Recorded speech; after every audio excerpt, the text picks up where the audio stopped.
கர்த்தருடைய நாமத்துக்கு மகிமை உண்டாவதாக. இந்த நாளிலும் கூட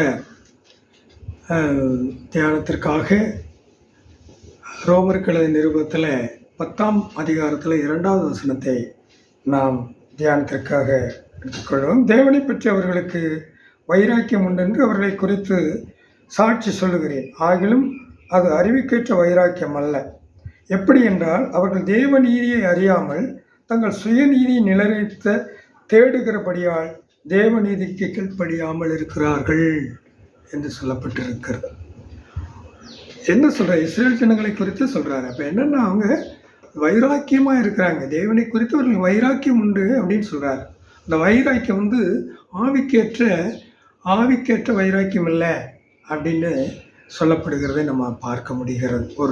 ஒரு உணர்ச்சி வசத்தில் இல்லைன்னா, இந்த அடுத்த 2வது வசனம் சொல்லும் பொழுது என்ன சொல்கிறது? அவர்கள் தேவநீதி அறியாமல் தங்கள் சுயநீதியை நிலைநிறுத்தும்படி. சுயநீதி என்பது என்ன சொல்கிறது? நான் சரியானபடி நான் ஆலயத்துக்கு போகிறேன், காணிக்கை கொடுக்குறேன், உபவாசிக்கிறேன், ஆலய காரியங்களிலே நான் எல்லா விதத்திலும் நான் முன்னால் நிற்கிறேன்னு சொல்லி ஒரு சுயநீதி, ஒரு சுய திருப்தி. இதெல்லாம் இப்படியெல்லாம் செய்வது தேவனுக்கு பிரியமாக இருக்கும் அப்படின்னு சொல்லி ஒரு சுய நீதியிலே செல்கிறதை பார்க்க முடிகிறது. அதைத்தான் இவர் என்ன சொல்கிறாரு? அதை அறிவுக்கேற்ற வைராக்கியம் இல்லைன்னு சொல்கிறார். இன்றைக்கி அநேகர் மற்றவர்கள் பார்க்க வேண்டும் என்கிற நிலையிலே கூட இன்றைக்கி சபைகளிலே முன்னால் நின்று பல காரியங்களை ஆடி ஓடி செய்வார்கள். தாங்கள் தான்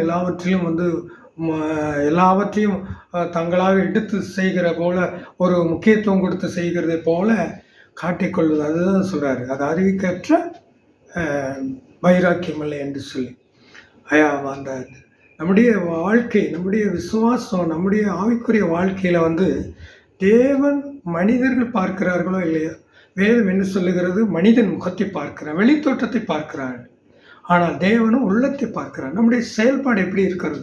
நம்ம செய்கிற ரட்சிப்புக்கு நம்ம ரட்சிப்புக்குள் நடத்துகிறதா? நம்ம ஆவிக்குரிய ரட்சிப்பில் நம்ம பலப்படுகிறோமா?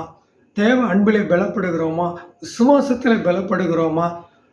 தேவனுடைய திட்டம் ஒரு ஆத்மாவும் கெட்டு போகாமல் நித்திய ஜீவனை அடையணும், இதுதான் திட்டம். அந்த திட்டத்திற்கு ஏற்புடையதாக இருக்கிறதா என்கிற ஆழமான காரியங்களை அறிந்து கொள்ள வேண்டும். ஒரு வெளித்தோற்றமாக நம்ம பேசலாம், ஜெபிக்கலாம், பாடலாம், எல்லாமே செய்யலாம்.